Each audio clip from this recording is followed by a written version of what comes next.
Welcome to a new session of the world's 100 Greatest People. In this session, we'll introduce you to the most renowned playwright in the world. A playwright many people believe is the greatest writer in the history of English literature, William Shakespeare. Shakespeare's work has been admired and loved for over 3 centuries. People of every nation, in every age, can appreciate its universal and timeless themes, the relevance and depth of its characters, the beauty of its language, and the genius of its creator. William Shakespeare was both a dramatist and a poet, but it is his plays that are most widely known and which have so profoundly influenced the world's writers and thinkers. He lived only 52 years, a short lifespan by our standards, but a long one for the times. He was a prolific writer. In that short span, he produced 36 plays, 154 sonnets, and 2 narrative poems. Shakespeare's contribution to Western thought and to the arts is manifold. As a writer, he developed and perfected a dramatic structure that serves as the basis still for many modern stories. He also developed dramatic techniques for revealing the inner psychological workings of his characters. In doing so, he established the format for the modern psychological characters that dominate contemporary theater and screen. He created characters that were vivid, ambiguous, and complex. His language was clever and entertaining, ornate yet concise, and he explored the range of possibilities for both prose and verse. He is considered the master of the dramatic blank verse line, which was also explored by some of his contemporaries. No author before or since has been as quoted nor as emulated. Shakespeare was also the master of action. His plots unfold in ways that are imaginative, surprising, but always logical. He prepares us for every event and every plot twist. Each story has an identifiable turning point and a strong climax, and each conclusion fulfills a promise established in the opening scenes. Despite the clear progression of events toward an inevitable end, Shakespeare's plays are also marked by an element of subtlety and inference that make them enduring sources of interpretation and debate. The motives of his characters, the causes of events, become mirrors in which we can all reflect our own view of life, fate, and the human condition. Almost all of Shakespeare's work contains speculation about the nature of existence and human relationships, speculation that is the very purpose of our being. It is through his large body of works that we must come to know Shakespeare. There is very little information about the man himself, except what can be learned through legal and church records and scattered allusions to him made by contemporaries. Even without detailed information on his life, we can acquaint ourselves intimately with Shakespeare because his work reveals a masterful insight into human thought and behavior, a deep sense of the irony of life, and a recognition of the human destiny to forever wrestle with right and wrong and illusion and truth. Shakespeare was born in Stratford-upon-Avon, England, the third of 8 children of an upper-middle-class family. He was baptized on April 26, 1564, and most scholars agree he was probably born on April 23rd. This also was the day he died 52 years later in 1616. At the time Shakespeare was born, Stratford was a country town 75 miles northwest of London that was well known for its fairs and as a stopping place for traveling entertainers. These entertainers would produce plays about such heroic characters as Robin Hood and his merry men, plays which Shakespeare undoubtedly saw as a child. Shakespeare's father, John, was a glove maker and a leather merchant, a respected citizen who held several local government posts. Little is known about Shakespeare's mother, Mary Arden, except that she was the daughter of a farmer. As a boy, he was educated at a local public school, which drew its teachers from Oxford. Elementary schools in those days were demanding. Students attended 9 hours a day all year with only 3 short breaks. It's here that Shakespeare probably became familiar with the classics and Latin. Stratford had a river running through it, the Avon, and lots of countryside that offered opportunities for hunting and trapping. He probably spent much of his free time in the fields and woods, as most boys did, and his writings later reflected a love of nature and rural life. When he was 14, his father's fortunes failed, and Shakespeare became a butcher's assistant to aid his family. A neighbor wrote later that when Shakespeare killed a calf, he would do it in high style and make a speech, but this story may say more about the imagination of the neighbor than of William Shakespeare. At 18 or 19, Shakespeare married Anne Hathaway, a farmer's daughter from a neighboring village who was 8 years his senior. Their marriage is the first official record we have of Shakespeare. 6 months later, Anne Hathaway gave birth to a daughter whom they named Susanna. 2 years later, they had twins named Hamnet and Judith. But Hamnet, Shakespeare's only boy, would only live 11 years. William Shakespeare now had 3 children, and he himself was still not even 21 years old. Little is known about Shakespeare in the decade that followed his marriage. The period between the birth of his twins and 1592, when he surfaced in London, is referred to as the lost years. Some believe he may have been a schoolmaster. It is said that he was caught poaching a nobleman's deer and was forced to leave Stratford. Whether that is the actual reason or not, he did leave at about the age of 23 and headed for the big city, London.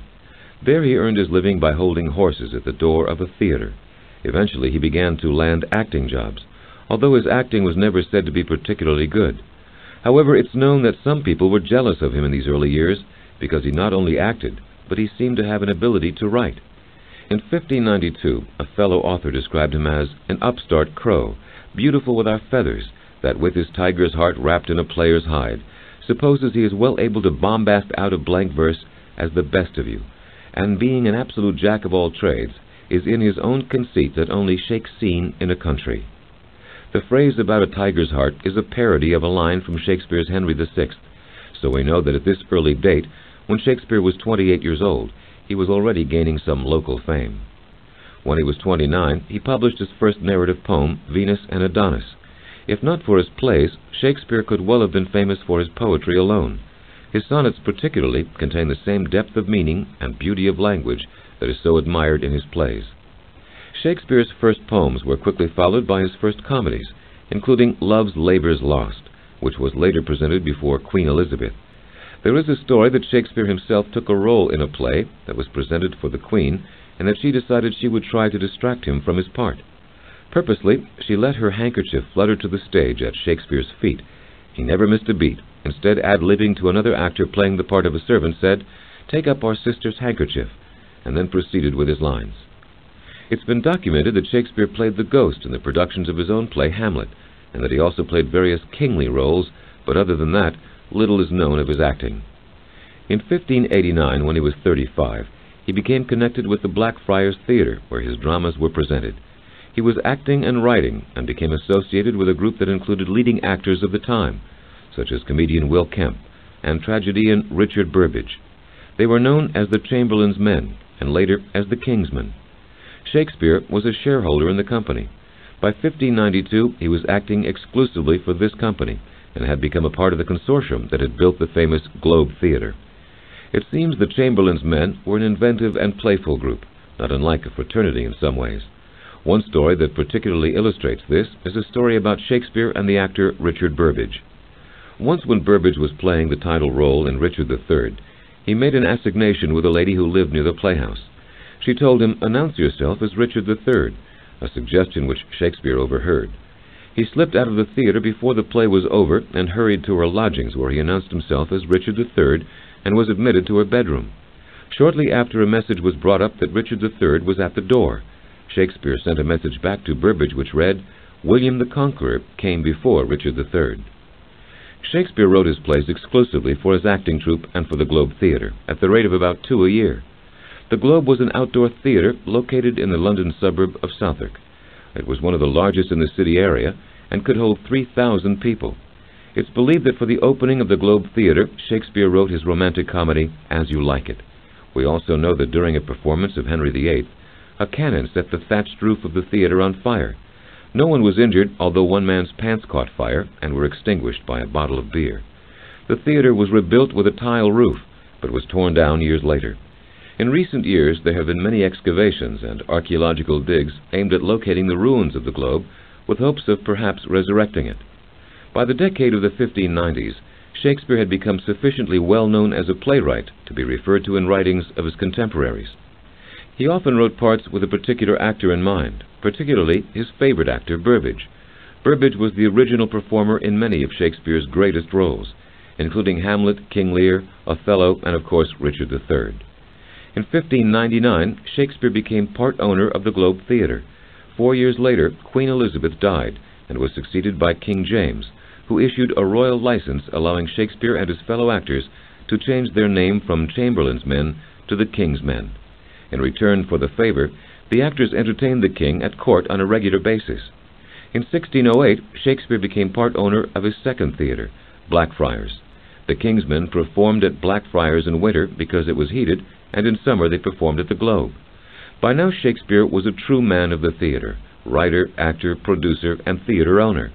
To find the time to produce as many plays and sonnets, he must have been a very fast writer, even working with a quill of goose feathers, which was the standard instrument of the time. It also seems he worked more from inspiration than from labor. His actors took pride in the fact that he never blotted a line, which means he didn't make revisions once he had something on paper. It was said he wrote The Merry Wives of Windsor at the request of the Queen in only a fortnight. Shakespeare also had the advantage of being involved in every phase of the production of his plays. Thus he could readily see what worked and what didn't. In London, Shakespeare rented rooms or lived with friends. He didn't buy a house in London until 1613, only a few years before he left to return to Stratford. Anne Hathaway stayed at home in Stratford and saw Shakespeare on an average of only once a year. He spent his days writing, rehearsing in the mornings, performing in the afternoons and evenings, and touring with his fellow actors. There is no evidence the group ever toured outside of England. There is also no evidence that Shakespeare ever took a vacation, even when the theater was periodically shut down because of occurrences of plague. Some people in the 16th century thought, in fact, that the plague was God's punishment for theater, which at the time was considered by many to be a frivolous, if not sinful, waste of time. When the theater was closed, Shakespeare wrote sonnets, 154 of them. For centuries, historians tried unsuccessfully to identify the Dark Lady, or Mr. W.H., to whom many of these sonnets were dedicated. As the 1600s began, Shakespeare had ceased for a time to write comedy, and began instead to craft his great series of tragedies. He returned to comedy again in 1608, and also at that time began to explore the romance genre. By now his theater group was the most popular in England, a favorite of the Queen, and also of her successor, King James I. Shakespeare made a modest fortune, not from his writing, but from his acting, and he invested it wisely in real estate.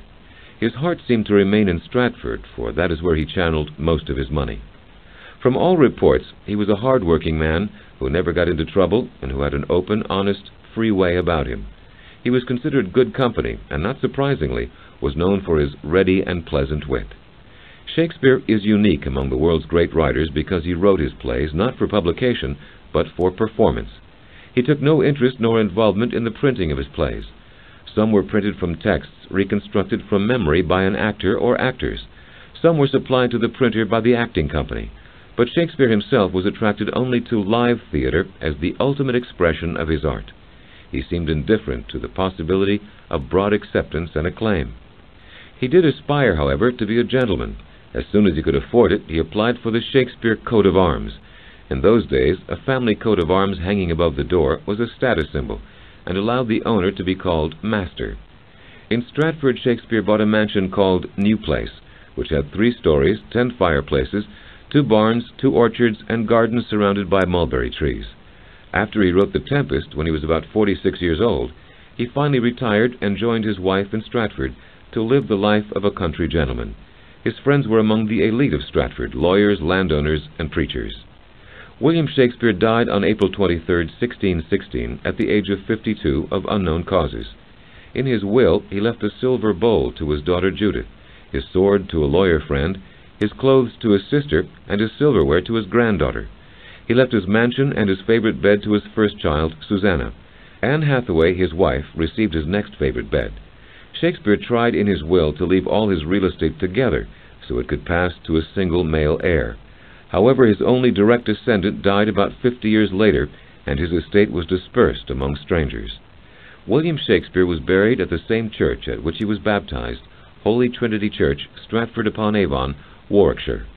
On his tomb is the Shakespeare coat of arms and the words, "Good friend, for Jesus' sake forbear, to dig the dust enclosed here. Blessed be the man that spares these stones, and cursed be he that moves my bones." It is not known whether Shakespeare penned this verse himself. 7 years later, his colleagues created a memorial to him by publishing Mr. William Shakespeare's Comedies, Histories, and Tragedies, the famous collection of 36 of his early plays known as the First Folio. The First Folio saved for us the most extraordinary work from a time period in which very few other plays were recorded and preserved.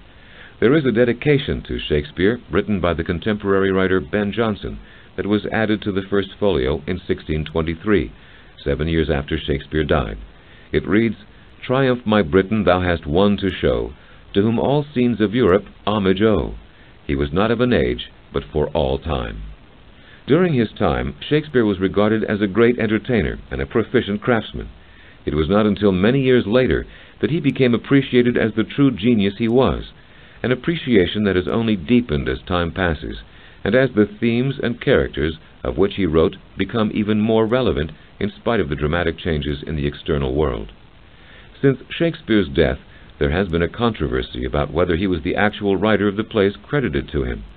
More than 4,000 books have been written on the subject, and more than 58 other candidates have been proposed as the real authors. All of this mystery has more to do with the lack of information and facts about Shakespeare's life than any real evidence that he was not the true author. Many of the doubts about Shakespeare are founded on the simple inability of people to believe that one man alone could have produced so many works of genius.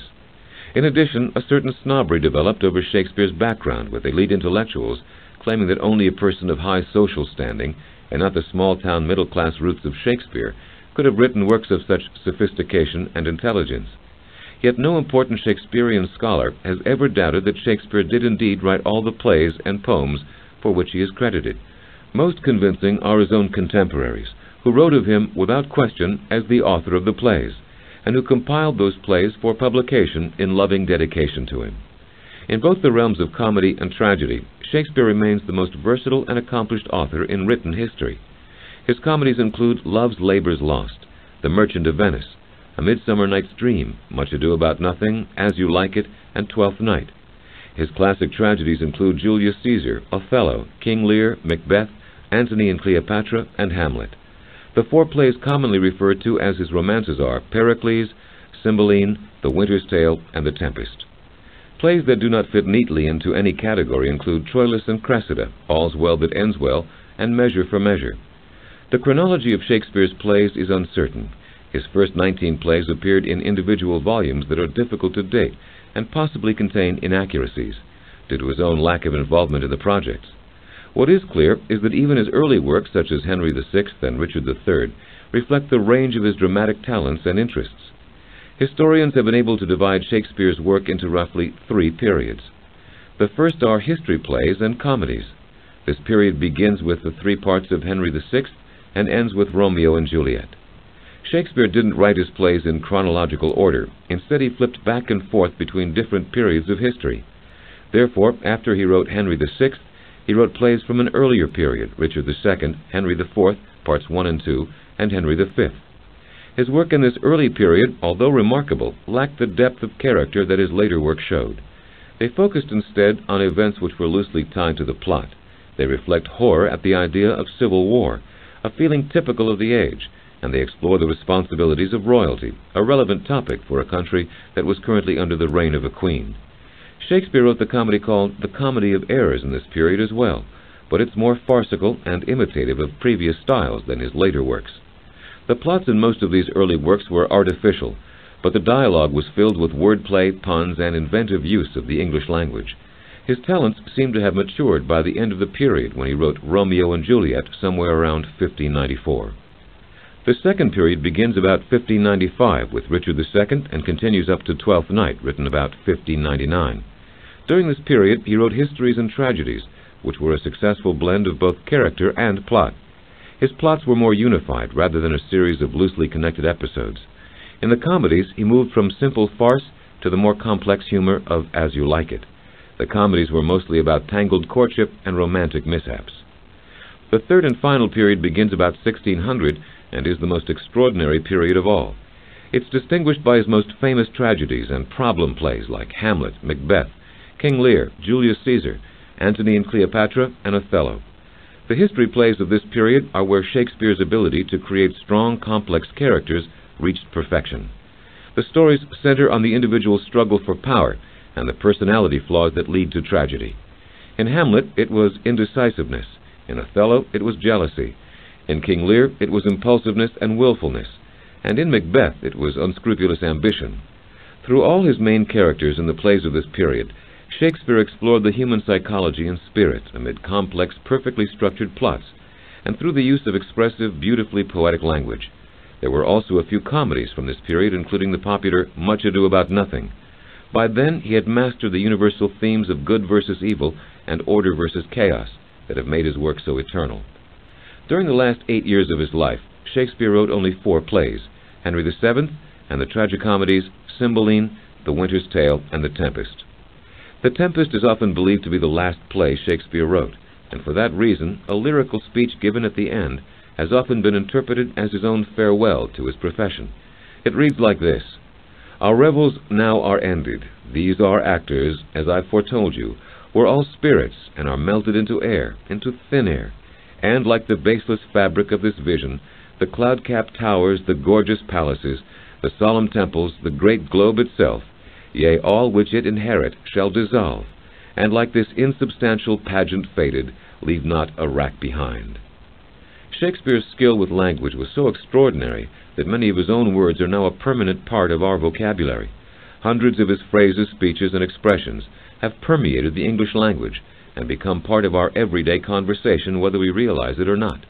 To name just a few, from Hamlet: "Neither a borrower nor a lender be. To thine own self be true.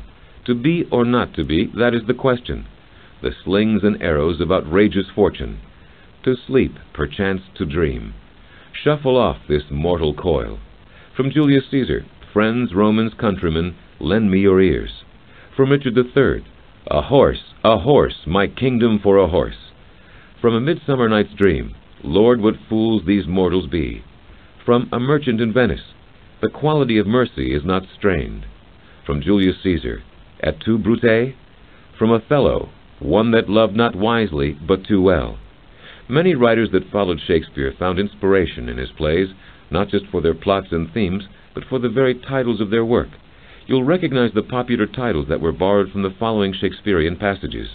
From Macbeth: "Life is a tale told by an idiot, full of sound and fury, signifying nothing." From The Tempest: "O brave new world that has such creatures in it."